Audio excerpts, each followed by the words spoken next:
All right, Stan, great to see you. Welcome to the press conference. Here's a quick synthesis of the last several hours. So I'm going to put it in metaphorical terms, as I love to frame things: preschool, kindergarten, and then post-kindergarten. Preschool is where we address the fundamental question: do we have agency or not to change the course of human history, to transform the mode of production, culture, etc., the game that we're playing here on Earth? Some would argue that, oh, it's impossible to change. There will always be hoarding. That's just the way that life works. It's the way humans are programmed. And I would direct those folks to preschool to have that conversation about agency, because for me, it is obvious we have agency, but since it's not obvious to everyone, hence preschool, to have that conversation, right? Okay. Graduating from preschool to kindergarten. Okay, we have agency. Now, what do we want to do with it? And here, a fundamental bifurcation is: do we want to use our agency to perpetuate this world of individual hoarding for individual survival, followed by individual aggrandizement? Or do we want to make a radical fundamental shift to a new world, a new mode, a new modality of sharing and caring for other humans and for Mother Earth? And I would actually argue that it would go in that order. And that's what I'll argue next. So then post-kindergarten, let's say we get through kindergarten and we get through preschool, we have agency, we get through kindergarten. Okay, we choose this new path of caring for other people, for all people, and for Mother Earth. Post-kindergarten is: how do we implement that? And that's what we spend most of our time talking about here, is how do we make that happen? And I argue for us, we've been, developing a specific strategy, grand strategy, in the post-kindergarten phase that basically goes like this. Just like on an airplane, they say put your own oxygen mask on first before attending to the person sitting next to you. Imagine it's all of humanity sitting in seat 17B, and putting on our own oxygen mask means attending to the needs of humanity, making sure everyone has plenty to eat, food, water, shelter, healthcare, et cetera. It doesn't have to be a luxurious existence, but it doesn't have to be a piss poor one either. It can be a fairly decent existence, getting all your basic needs met. I argue that in addition to the obvious benefits of feeding everyone and all that, in terms of diminishing crime and public health issues and pandemics and everything else, one of the more subtle but massive benefits of this would be that we liberate humanity from what I refer to as the all-day monopoly game of individual hoarding for individual survival. And once we finally liberate ourselves from this horrific game, which is horrific for everyone. I used to work for Bill Gates at Microsoft. The man has no peace. So it's not like having a bunch of chips or monopoly money suddenly gives you peace. It simply doesn't work that way. And so liberation from the game, I believe, will entail all of us, humanity, all of us, falling in love with life and with each other in a whole new way. And therefore, we will naturally want to turn to the passenger sitting beside us, who happens to be a woman, who happens to be our mother, Mother Earth. Well, now that we're finally breathing, all of us collectively breathing together, we'll then say, okay, now let's turn to Mother Earth and care for her. So this is what I call the grand strategy that we've been cooking up here. Now, we've been talking about it and talking about it and talking about it, but where I think we've been falling short of the mark is having, and I use simple terms like strategy. What I really mean with strategy is, let's get clear on the goal: saving, healing, and transforming life on Earth. Let's get clear on the strategy proper. How do we achieve that goal? And then finally, step-by-step implementation, et cetera, et cetera. And it's an evolution. Now, so strategy is one simple term. Undergirding that strategy, and here's where I feel like we've been falling short, is, I'm going to use another simple term: platform. What I really mean by platform is not just the systems like Zoom, et cetera, but beyond that, the culture of collaboration and having, tools and techniques and even things like hand signaling and things like that. How do we get both efficient, but also well, how do we get efficient, productive, all these good things, effective at collaborating with each other to co-create the strategy, all from its goal setting all the way through to implementation. How do we facilitate all that? I took a field trip to Kiko Lab on Monday. A number of us did. Marco was there too.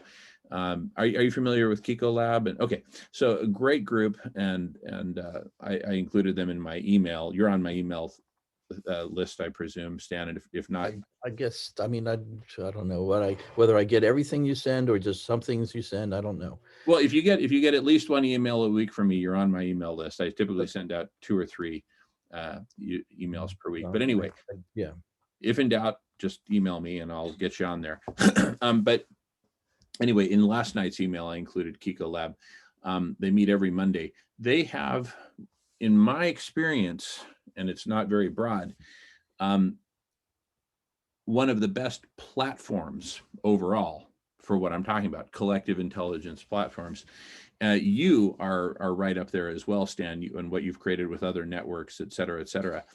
And so what I'm proposing is, and it's really providential that you just happened to show up today, that we're talking about all this, because what we're talking about is bringing together these freaking awesome platforms and creating kind of this federated, decentralized platform of sorts. And we were also talking about this universal calendar. We talked about that on Monday, so that we can all find each other's conversations and really then therefore facilitate this network of conversations or a federation of conversations or whatever analogy or metaphor, so that this all becomes this distributed platform upon which we can then develop whatever the strategy is. Here we've been mainly focused on strategy. We use collective intelligence, but we're not anywhere right here, not anywhere near mastering collective intelligence. We've made some great contributions to it. The press conference being one, the 24/7 conversation being another. Thank you, Marco. Thank you, Alan, Christopher, et cetera, for supporting that. The 24-hour collective intelligence block party every Friday being another. So we've made some important contributions, but we haven't mastered it, nowhere near. I think, Stan, you and company have done a lot more in that direction than we have. Kiko Lab has done a lot of great stuff, super great stuff as well. So we're now creating this federation, this federated platform, so that we can then focus on a big Uber strategy together. And that's not to say that we all have to agree with whatever Uber strategy we're developing here. This is the best one I've seen, is the one we're cooking up right here. Take care of humanity's needs so that we can take care of Mother Earth, starting with food, plant-based food for everyone. Food, that's the stuff of Food Healers and We Are Uno, which we're now developing in Los Angeles. Our Heart Gardens. Our Heart Gardens is huge. I know somebody that has has some thoughts along those lines. Yeah, Shannon, and she's here every week with Our Heart Gardens, and much love to Shannon and company. So that's where my thinking is right now, is that there's, speaking of this perpetual motion machine, there is this kind of three-part system that we're talking about: platform, strategy, and community, right? And as long as we have the right starter set of those three, platform, strategy, and community, I think we can weave a very simple and very powerful story that encompasses those three elements. And it's a story about those three elements coming together as kind of like a seed ice 9 crystal, if you've read Kurt Vonnegut, Cat's Cradle. Okay, so this is the seed ice 9 crystal. We're the same Karas, you and I. Yes, we are. Hallelujah. And but instead of that was a crystal that destroyed life on Earth. This is one that will save, heal, and transform life on Earth. And so I'm suggesting that if we can put together this right combination, even if it's just a starter kit, doesn't have to be big. It's not measured in size. To paraphrase Yoda, judge me by my size, will you? You know. So, but it is about having the right molecular or atomic configuration so that it can then take off exponentially. It feels to me like we're basically there, right? And so we're in a really deep, amazing conversation with Kiko Lab. Stan, I invite you to join us in that conversation. We're going to meet at their place on Monday. We're probably going to meet here on Friday, tomorrow, And we really need you there with other conversations and the chat people, other networks rather, and now becoming other conversations. We all need to come together and really hash this out at a platform level. I think we've got a super cool strategy cooking here, which I'd love to talk more about at a later time. I'm going to have to break for lunch whenever Melissa summons me. And then the community is just bringing our communities together, getting this universal calendar, again, however simple, but let's get it out there and have an agreement as to who's going to maintain it. You know, who do you email when you want to start something, or where do you log in and type it in if you want to log in and type it in somewhere. But let's get that nailed down. And with that, I think we're going to be off to the races. And then we'll be ready to put out some sort of a joint communication to the world. I'm an expert in marketing and communication, and I'd love to, you know, get on that at the right time with all of us, you know, consenting to it. Let's all get together and figure it out, because if we put out the right pulse, then we can attract other communities like other networks, Kiko Lab, the conversation, and on and on and on, to come together. And again, with the universal calendar, you'll know exactly where to plug in and when and with whom, so that we can really get this ICE9 crystal to propagate across the oceans, as in Cat's Cradle at the Kiko, how do you spell that? Oh, Kiko Lab. Here, I'll let me put the link to their website in the chat here. And I'm pretty sure you're on my email list, but I'm going to verify that right now.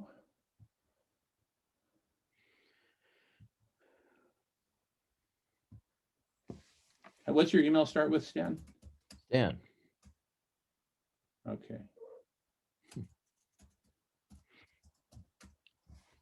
My favorite right now is stan@othernetworks.org.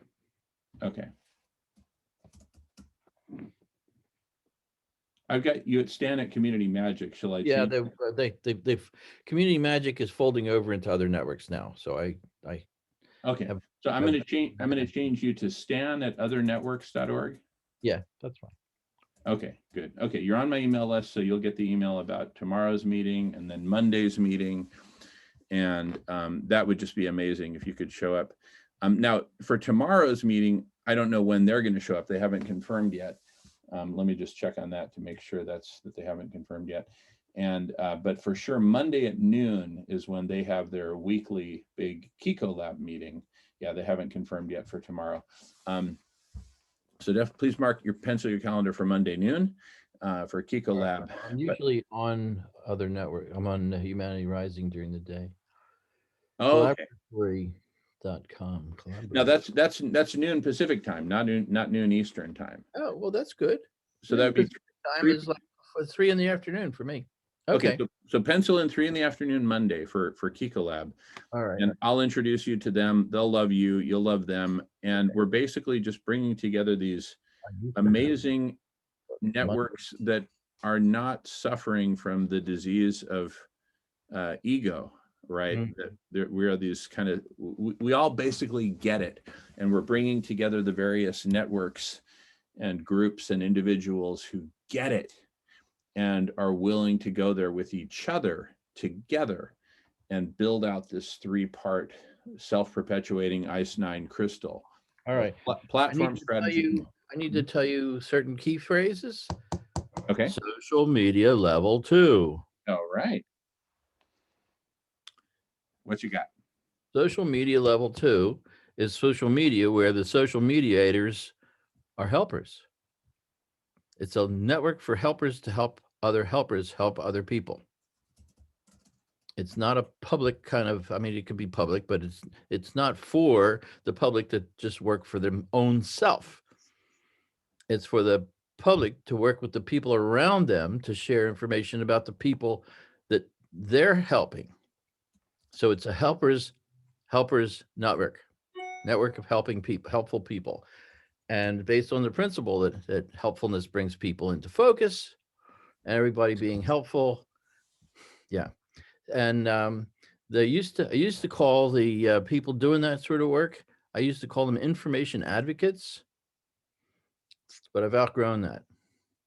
An information advocate being somebody that uses information to advocate for other people. I'm now thinking we should call these people social argonauts. Exploring the world, being heroes.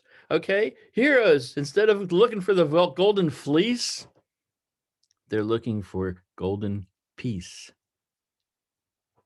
Wow. Love it. Social argonauts. Love it. You are one. Thank you. Thank you.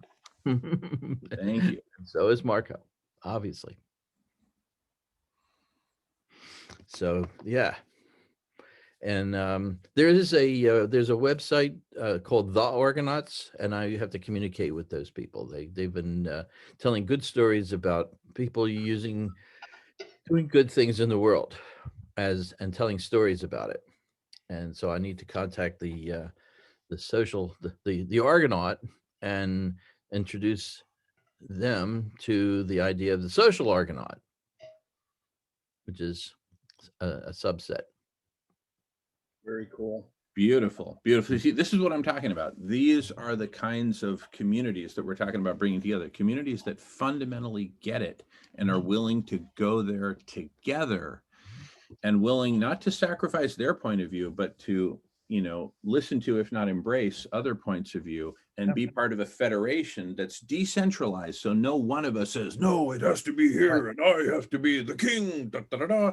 Yeah, go ahead. Richard Dawkins, right? You know, Pardon? Richard Dawkins, the gene, the selfish gene. Ah, The gene key? Is that the Gene key Key. guy? Gene, which he really wanted to call the book The Immortal Gene, but his editors like the Selfish Gene better, and it's one of the most popular books about the structure of life that there's ever been. And the gene has been, as a concept, has been diminished in recent years, having been taken over by groups of genes and proteins and other kinds of things working together. So it's our control of our living things is not just genes. But the idea that I got from reading Dawkins is that when living things work together, when they cooperate, survival is the result.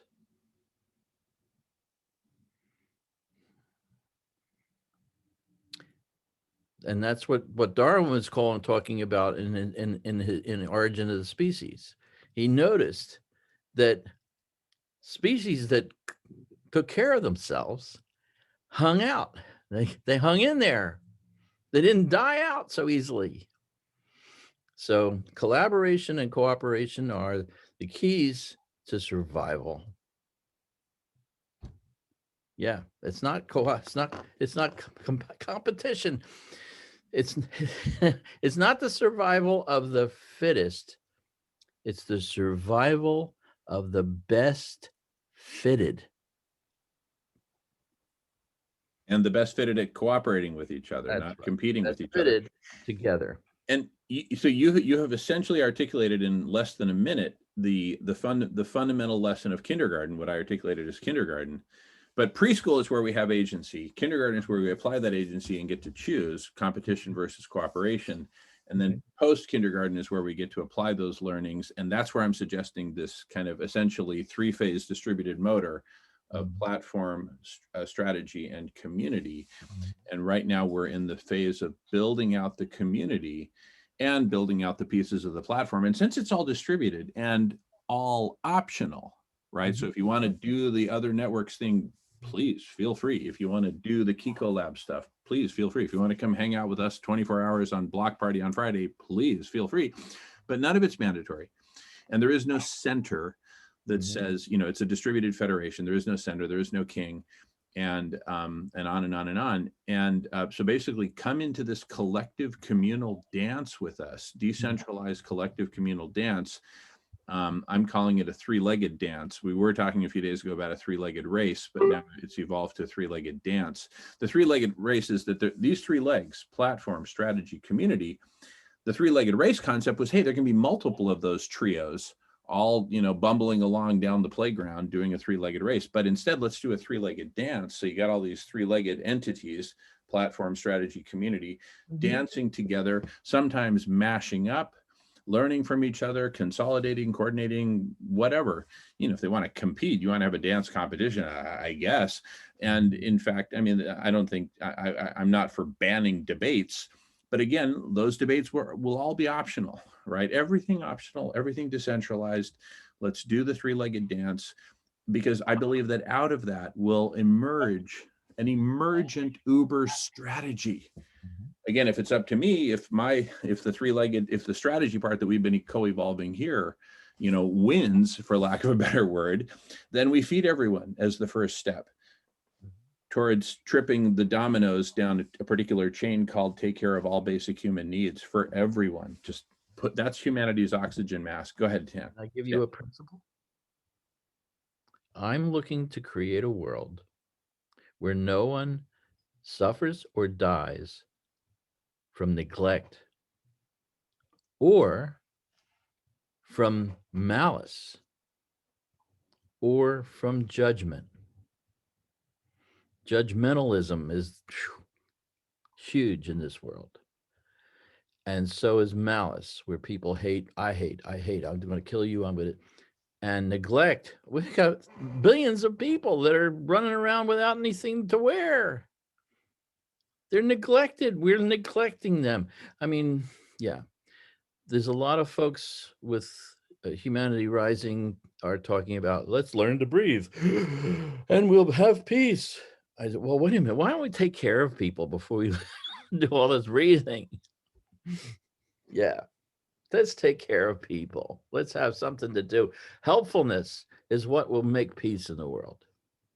And we're entering this is the dawn of the age of helpfulness. I love it. Yeah, privileged white people learning how to breathe is not my idea of helpfulness, right? And I've kind of had it up to here with those communities where it's a bunch of privileged white people who get together and say, okay, now let's learn how to, take a whatever. Oh, no. Navel and think about whether it's going to be in the front of you or in the back of you. Right. Breathing deeply will cure me of my white privilege. Right. Will absolve me. Yeah. Okay. So do you have all this recorded? It's all recorded, and it'll be the essence of my philosophy right there. I love it. So this will all go out in tonight's email for tomorrow's block party, this particular recording, this particular synthesis, which for me just freaking nails it. I just love how it's getting clearer and clearer and clearer. And I'll give you another visual. Can you picture the human towers of Barcelona where all these people get up and create several? Do you know what I'm talking about? No, I don't. Oh, get ready for a treat here. Let me pull up the image here. Is that an artist or Gaudi or somebody? No, you'll see in 1 second. Quite the collaboration of people. Okay, you're going to love this, Stan. So out of this whole decentralized bazaar that we're creating here, this decentralized thing, speaking of Humanity Rising, look at these beautiful, here, this is one of my favorite images. Look at that, this human tower. Now, okay, these are people standing on each other's shoulders. People standing on each other's shoulders. Now look at the base though. Those don't those look like roots of a tree in Hawaii that are just sure. Now these are people's arms all pushing in, providing that support. Oh, cool. And so out of anyway, I just put in Human Towers of Barcelona. I'm sure it's got a name, but I don't know what it is. But anyway, so they have these festivals and they get together and they do this. different colors, I guess, come together and do different things. And so what we're talking about here with what we're creating with this federated, distributed, collective superintelligence, which I think is as good a metaphor for it as any. And we talked about a lot about this on Monday, and Lauren of Kiko Labs is kind of synthesizing this now, is that out of this federated, distributed thing, platform, strategy, community, certain towers will emerge just very organically, very naturally, and deservedly so, get the attention of the network as a whole. This is this benevolent social networking that you're talking about, and Argonauts or whatever will help communicate it. Hey, look over here, look over here. And so we will get not one, but many such towers, and out of this will emerge. Like, I think one of those is emerging in Los Angeles called We Are Uno, right? And you mentioned a few minutes ago, you are one, you are one. Well, we are one. That's what where Uno is all about. They've got this most amazing model for feeding people, which we're in the process of Barcelonaizing, making it rise, rise, rise, and spread. Because I'm telling you, the answer to feeding everyone is so right in front of us. Yeah, there's plenty of food. There's plenty of food. It's just a matter of distributing it and cooking it, which we've been doing not just for hundreds of years, for tens of thousands of years. We know how to do this. It can't be done because most people don't have the right kinds of pieces of paper. Exactly. Only people with money get to eat in this current just omnicidal system. Yeah. Right. And so anyway, we're about to propagate that throughout Los Angeles, have the first metropolis in the world that is completely free of hunger and malnutrition. It's all plant-based. And can you imagine the results that will emerge from no one being hungry, no one being malnourished in a metropolis? Can you imagine what's going to happen to crime rates, to public health issues, to coronavirus, pandemics, et cetera, to graffiti, you name it, right? And so once LA gets it, can you imagine Philadelphia going without a week without saying, no, we got to do this too? Chicago, Baltimore, you name the metropolis. This is going to spread like wildfire. And I believe that feeding everyone will be the first domino of a whole series. Shelter. Well, has a pretty good structure for getting food out to people. Who does? We've been doing it for a while, and it's pretty structured, and it mostly works. Most people who need food can get it, so for free. And but I know that there are lots of other places that don't have their shit together. I mean, but we have several really big food organizations and networks of food organizations, and so it has a tendency to be okay. I mean, there's a lot of violence, so there's right now there's a lot of violence, and that's partly because things aren't right.